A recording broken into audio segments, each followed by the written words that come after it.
DD किसान, बदलते भारत की शान। डीडी किसान, बदलते भारत की शान।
कुछ भी मैं तुमसे, बस तेरे प्यार के सिवा। तेरे नक्शे कदम पे चल के छू लूं मैं भी आसमां।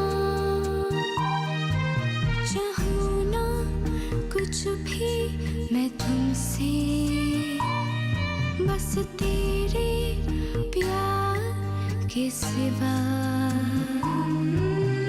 तेरे नक्शे कदम पे चल के छू लूं मैं भी आसमां। ओ माँ, सितारों में तू है छुपी।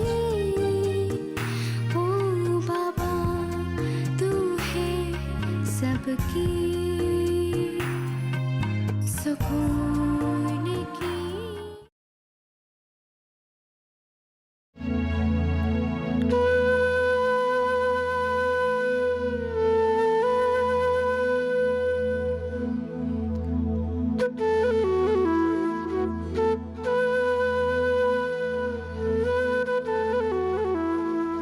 रंजन बेटा, अब सो जाओ। आयता, आपने तो कहा था कि आप मुझे कुछ बताओगे।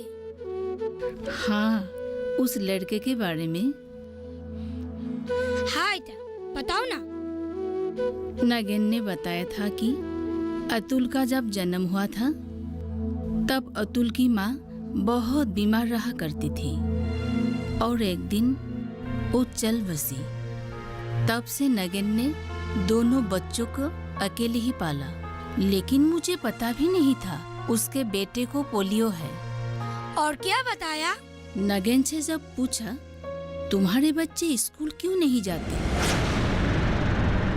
तो वो चुपचाप रहा। शायद इसी वजह से नगेन अतुल को स्कूल नहीं भेज पाया। आयता, मैं अतुल के साथ खेलना चाहता हूँ, पर क्या खेलूं? तुम्हारे पास लूडो है ना? हाँ आयता, आपने ठीक कहा। मैं उसके साथ कल लूडो ही खेलूंगा। ठीक है बेटा, अभी सो जा। तू अतुल के साथ वही खेलना जो बैठकर खेला जा सकता है। हाँ आयता, मैं उसके साथ कैरम, चेस आदि ये सब गेम खेल सकता हूँ। हाँ बिल्कुल ठीक है बेटा, अभी सो जा, रात बहुत हो चुकी है।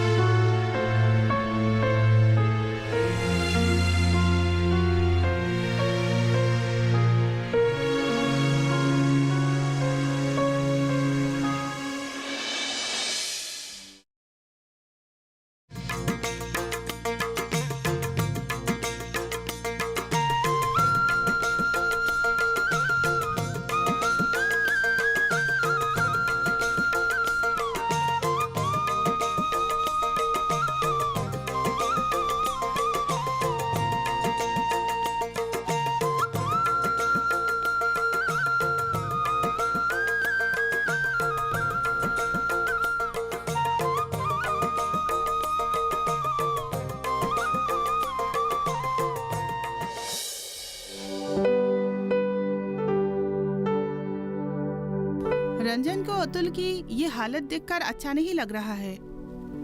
हाँ, शायद उसे पहली बार महसूस हुआ कि दुनिया में ऐसे भी बच्चे होते हैं जो पोलियो जैसी बीमारी के शिकार हो जाते हैं। लेकिन अतुल की एक बहन भी तो है ना, मीता। नगेन दोनों को स्कूल तो भेज सकता है। हाँ, नगेन से पूछते हैं। नगेन जी साहब। इधर आओ। जी साहब। बैठो नगेन। नगेन, रंजन ने कल तुम्हारा बेटा अतुल और बेटी मीता के बारे में हमें बताया। हाँ साहब, कल रंजन हमारे वहाँ गया था। लेकिन तुम्हारे बेटे को पोलियो कैसे हुआ? आपको तो शायद पता ही है, बेटी के जन्म के बाद मेरी औरत चल बसी। मैंने अकेले ही अतुल और मीठा को पाल पोस कर बड़ा किया है। लेकिन इस पोलियो के बारे में मैंने गहराई से नहीं सोचा था, और मेरी उसी लापरवाही की वजह से अतुल को पोलियो हुआ है। लेकिन अब तुम अतुल के बारे में क्या सोच रहे हो? वो तो घर में ही रहता है, घर का सारा काम वही करता है। मैंने उसे टोकरी बनाना सिखाया है, वो दिन भर उसी काम में लगा रहता है। हम लोग गुरुवार की बाजार में वो टोकरियां ले जाकर बेचते हैं। अपाहिज लड़का है, फिर भी कुछ ना कुछ करके तो गुजारा करना ही पड़ेगा। मैं तो जिंदगी भर उसके साथ रह नहीं पाऊंगा।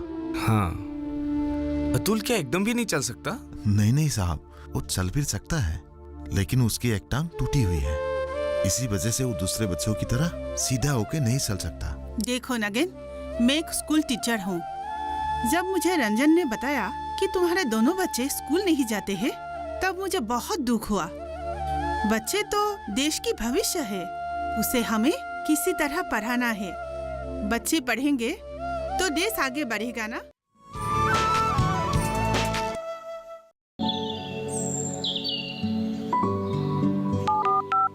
हेलो। कार्यक्रम के पहले कॉलर जुड़ गए हैं कसम। इस बीच हमारे पास कुछ ईमेल्स भी आए हैं। सवाल पूछिए अपना। में जो मकान पैदा करेंगे, इनमें कौन सी सावधानी बरतनी है? गर्म इलाकों के लिए आप HRM 99 इनसे आप कुछ फल ले सकते हैं। जैस्मीन के पेड़ पे जैस्मिन, फल निहाय। उसको पूरी खुली धूप चाहिए। फसल में कीट लगा हो या कोई बीमारी, पशुपालन में हो कोई दिक्कत या चाहिए कोई जानकारी, फोन उठाइए, नंबर मिलाइए और कहें हेलो किसान। सोमवार, बुधवार और शुक्रवार शाम 6 से 7 बजे सिर्फ डीडी किसान पर।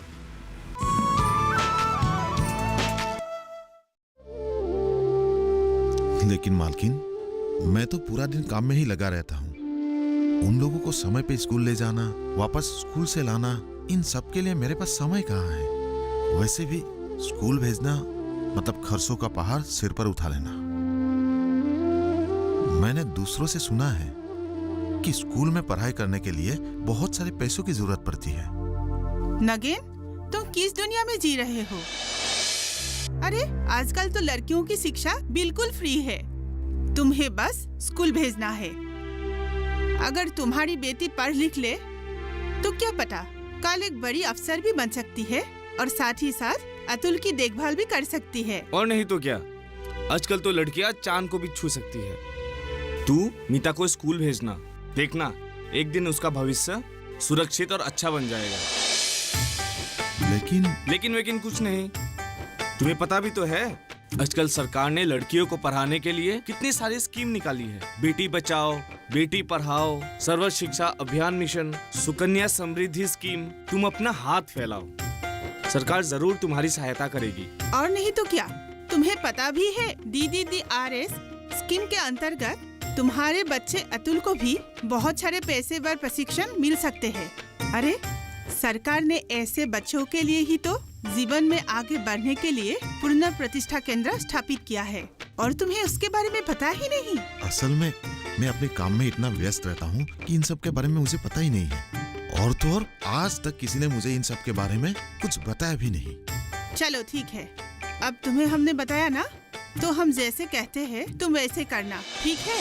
ठीक है।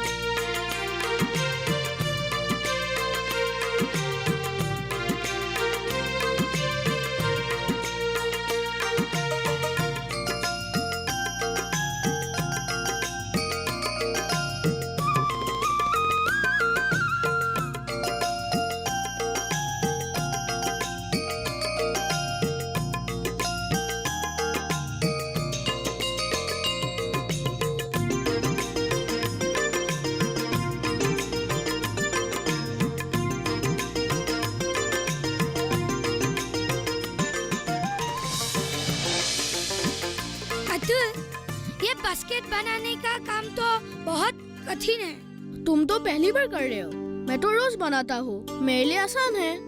लेकिन इन बास्केट का तुम करते क्या हो? बाबा इसे बाजार में बेचते हैं। अतुल, तुम इन बास्केट के अलावा और क्या क्या बना सकते हो? मुझे और कुछ नहीं आता, आज तक मैंने कभी और कुछ नहीं बनाया।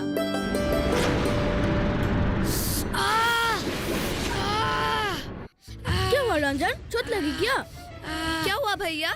बहुत दर्द हो रहा है, मैं घर जाता हूँ।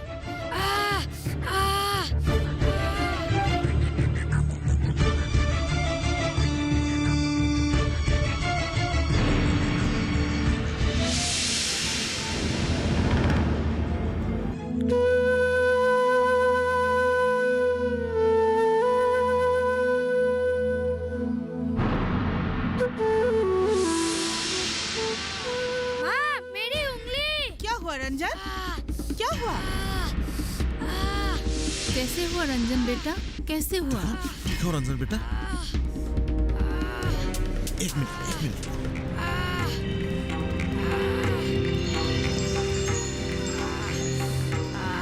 अभी ठीक हो जाएगा, ये दवाई लगाने से अभी ठीक हो जाएगा।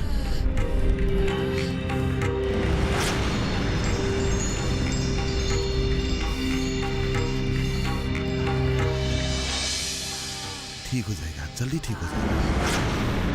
कैसे हुआ ये सब? खेलते वक्त थोड़ा सावधान होना चाहिए, ये भी नहीं पता तुम्हें? मुझे कुछ नहीं पता, मैं बस अतुल के साथ बास्केट बना रहा था। बास्केट बना रहा था? ये सब काम करने के लिए किसने कहा था तुम्हें? अतुल और तुम एक जैसे नहीं हो। अतुल ये सब काम कर सकता है क्योंकि उसे आदत है, लेकिन तुम्हें तो नहीं है ना? मालकिन, मुझे माफ कर दीजिए, अतुल की वजह से ही पापा को चोट लगी है।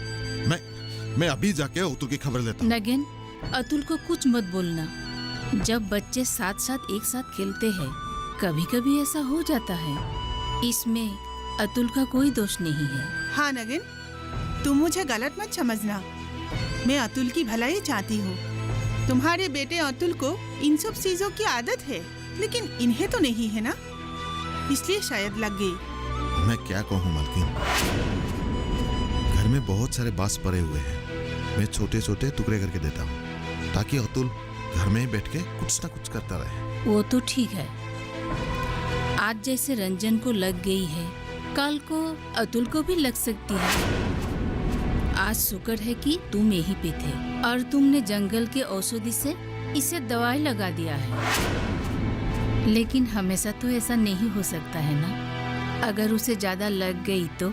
माँ अब ठीक बोल रही हो, जब तक तुम्हारी उंगली पूरी तरह से ठीक नहीं हो जाती तुम कहीं नहीं जाओगे, समझ गए ना? लेकिन माँ। लेकिन वेकिन कुछ नहीं, इस उंगली के घाव की वजह से तुम अच्छी तरह से पेंसिल भी नहीं पकड़ सकोगे, स्कूल कैसे जाओगे? मेरी बात नहीं सुनते हो ना, ऐसा ही होगा।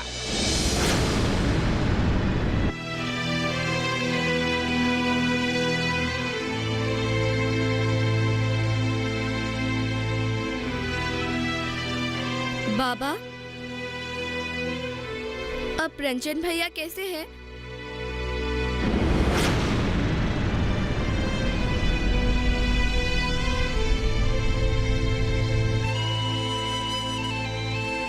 ठीक है, थोड़ी सी चोट आई है लेकिन अमीर लोगों की बात ही कुछ अलग है, थोड़ा सा कुछ भी होने से पूरा घर सिर पर उठा लेते हैं। अतुल को तो ऐसी चोट लगती रहती है, वो तो इतना हल्ला नहीं करता है। बाबा, मैं और अतुल अलग है और उसकी चोट भी गहरी थी। हाँ बाबा, मैंने भी देखा था।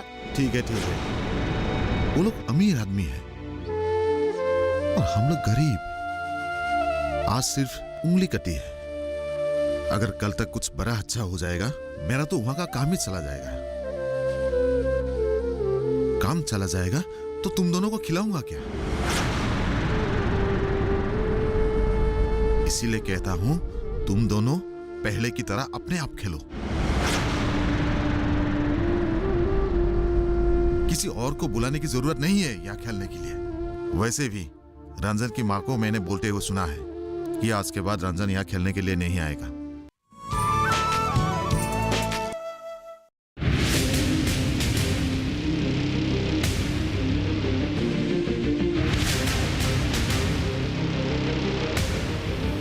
जब तपती है धरती, सूरज उगलता है आग, ठंड में जब सर्दी जमा देती सबके हाल, सब छुप जाते अपने अपने घरों में, तब बाहर निकलता सिर्फ एक इंसान, भरने के लिए हम सबका पेट, खून को पसीने की तरह देता बहा, थक जाता, झुलस जाता, हो जाता बीमार, तब उसकी सेहत का ध्यान रखता सिर्फ डीडी किसान।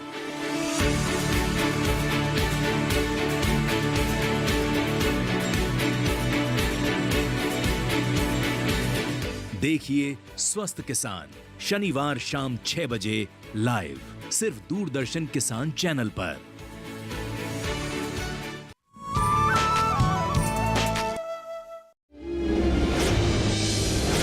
लेकिन क्यों पापा? बस मैंने कह दिया तो कह दिया, और इस बारे में बात नहीं करेंगे, ठीक है? और अतुल, तू सुबह से यही काम कर रहे हो? वो टुकड़ी ठीक करने के लिए दीजिए, वो तो ऐसे ही पड़ी है। हाँ, देखो खेल कूद से पेट नहीं भरता है, हम लोग गरीब आदमी हैं, काम नहीं करेंगे तो खाएंगे क्या? और मीठा ये सब गंदा करके क्यों रखा है?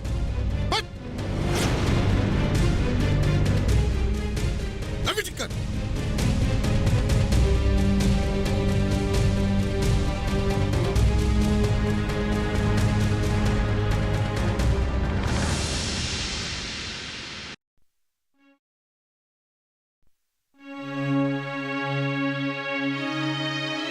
रंजन अभी कहाँ है? वो माँ के साथ सो रहा है। हम दोनों ने उस दिन नगेन को इतना समझाया, फिर भी वो नहीं समझा। उसके दोनों बच्चों को अभी शिक्षा नहीं देगा तो कब देगा? उम्र किसी की नहीं रुकती, और दिन भर घर में बैठे बैठे कोई कुछ नहीं सीखेगा। स्कूल में पढ़ेंगे तो कुछ अच्छा सीखेंगे। मुझे लगता है हमें ही कुछ करना पड़ेगा। अतुल को हम घर में बैठे हुए बहुत कुछ सिखा सकते हैं, और कल मैं स्कूल जाऊंगी, आर्ट टीचर से बात करूंगी। हमारे स्कूल के शिक्षक आर्ट के साथ साथ हस्तकला, शिल्पकला और कागज के अलग अलग कारीगरी भी सिखाते हैं। हाँ, ये तुमने अच्छा सोचा है। हम दोनों मिलके उसका फीस दे देंगे। उस दिन आप मिता के लिए स्कूल गए थे ना, उसका क्या हुआ? हाँ, उसका भी पूरा बंदोबस्त हो गया है। अगले महीने से वो भी स्कूल जा सकेगी। चलो अच्छा है। अगर इन बच्चों को हम किसी भी तरह से मदद कर सकेंगे तो हमें भी तो अच्छा लगेगा ना? हाँ, लेकिन नगेन इन बातों के लिए राजी होगा?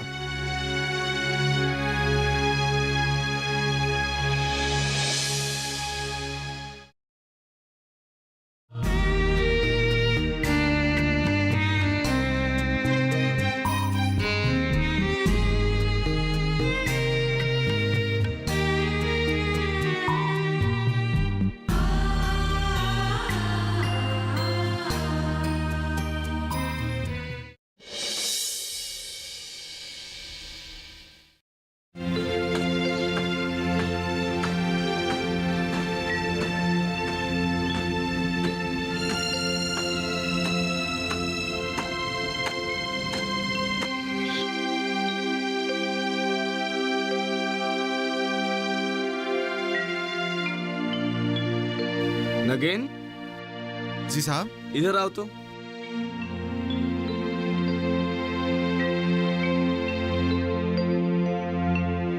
साहब, ये लो। ये क्या है साहब? ये एक फॉर्म है। किस चीज का है? किसी चीज का। इसमें तुम्हारे अंगूठे के छाप की जरूरत है। ठीक है साहब, मैं कर देता हूँ। ठीक है। नगेन, तुम इतने मूर्ख हो? कोई भी तुम्हारा किसी भी चीज पर हस्ताक्षर मांगेगा और बिना पढ़े समझे तुम उस पर हस्ताक्षर कर दोगे? लेकिन साहब, मैं आप पर विश्वास करता हूँ। बात विश्वास की नहीं है। आज अगर इस फॉर्म में मैं लिख देता हूँ कि आज तुमने पूरे होश और हवास में अपनी पूरी जमीन मुझे दे दी है, और उसका गवाह तुम्हारे अंगूठे का छाप होगा, तो तुम क्या करोगे?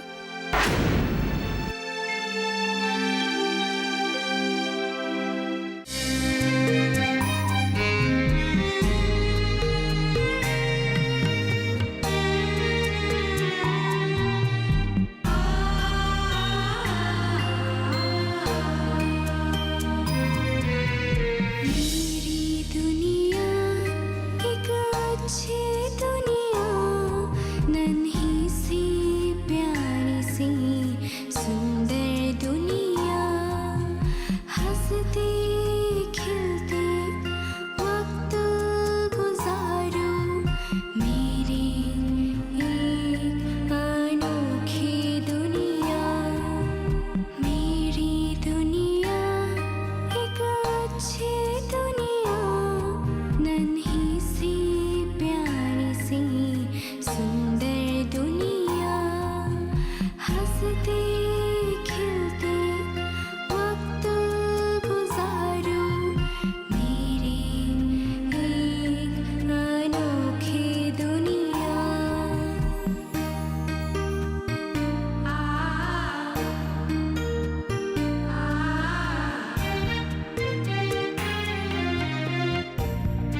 सिवा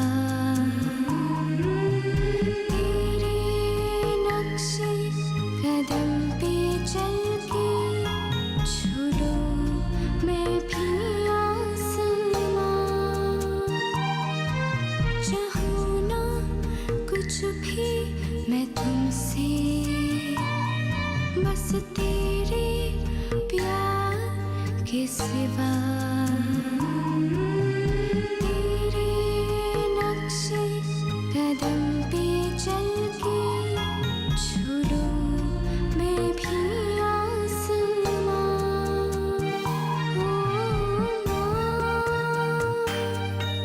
सितारों में तू है छुपी, ओ बाबा तू है सबकी सुकून की छाया। ओ माँ तुमसे ही मेरा जहां, तेरी दुआओं से जीना यहाँ।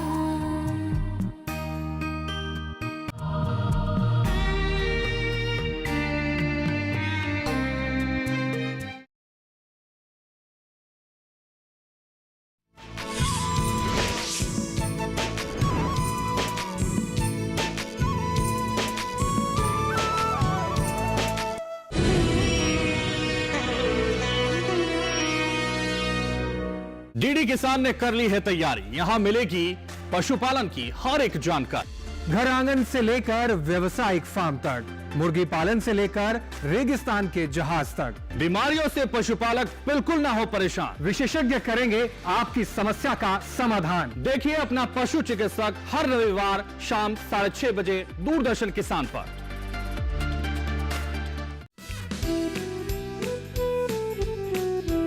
आप सभी का स्वागत है हमारे मस्ती भरे शो मस्ती की पाठशाला में। फ्रेंड्स, इस हफ्ते मस्ती की पाठशाला में जानेंगे कैसे दे बच्चों को संस्कार, वो छोटी वैल्यूज जो बनाती हैं बड़ा इंसान। सुबह उठने से लेकर रात के सोने तक सबसे पहली चीज जो अपने आचरण में लाइए वो है डिसिप्लिन। सुनेंगे दिलचस्प कहानी संस्कार की असली ताकत की। आपने इतना भारी थैला क्यों उठा रखा है? लाइए इसे मुझे दे दीजिए। और मिलेंगे 14 साल के म्यूजिकल प्रोडिजी विराट मोहन शर्मा से। दशरथ के ललन रवा धन बानी। इस रविवार दोपहर 12 बजे सिर्फ डीडी नेशनल पर।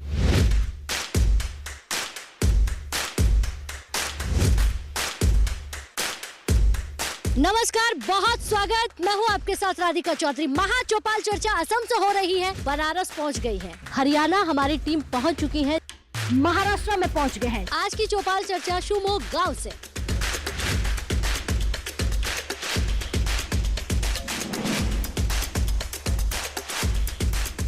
किसान की आमदनी दुगनी होती जा रही है। बदलाव बहुत आ गया खेती में।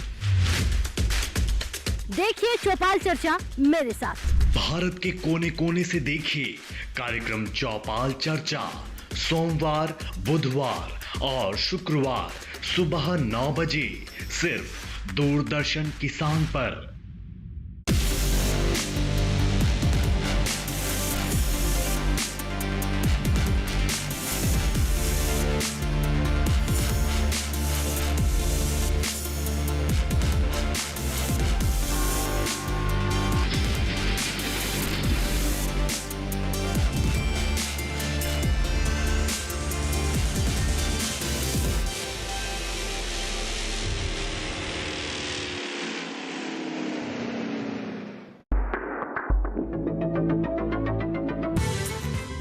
जर्मनी के एटलन गांव ने एक वैश्विक प्रतियोगिता में टोक्यो और हांगकांग जैसे शहरों को पछाड़ा। मंथन प्रत्येक शनिवार प्रातः 9 बजे डीडी नेशनल पर।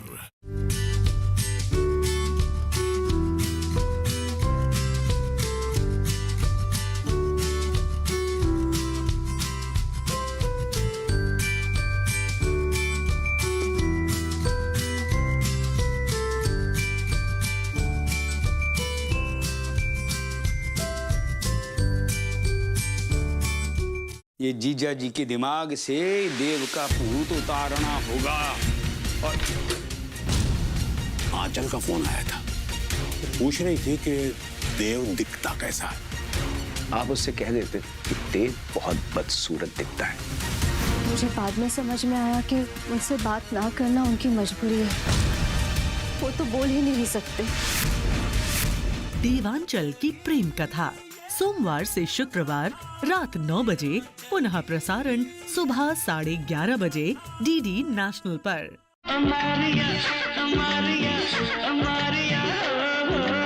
कसम खा के कहता हूँ कि जिंदगी की हर लम्हे हर पल में तुम्हारी कमी महसूस करता रहूंगा। मैं एक लड़की से बहुत प्यार करता हूँ। उसका नाम क्या है? मोना।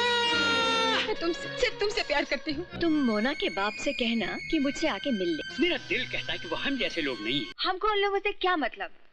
रवि तो अपने जैसा है ना? बस इसे धक्के मार के गेट से बाहर निकाल दो। अरे हम गरीब हुए तो क्या हुआ? तुम जैसों से तो कहीं अच्छे हैं। चेहरा है या चांद खिला है, जुल्फ घनेरी शाम है क्या? सैटरडे नाइट में फिल्म सागर 8 नवंबर रात 8 बजे डीडी नेशनल पर।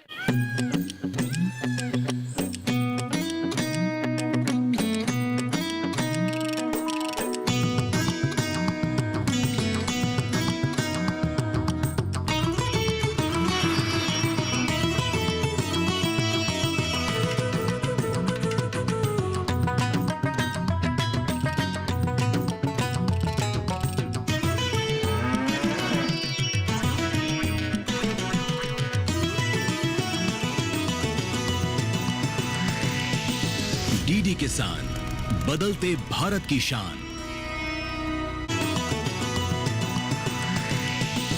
डीडी किसान, बदलते भारत की शान।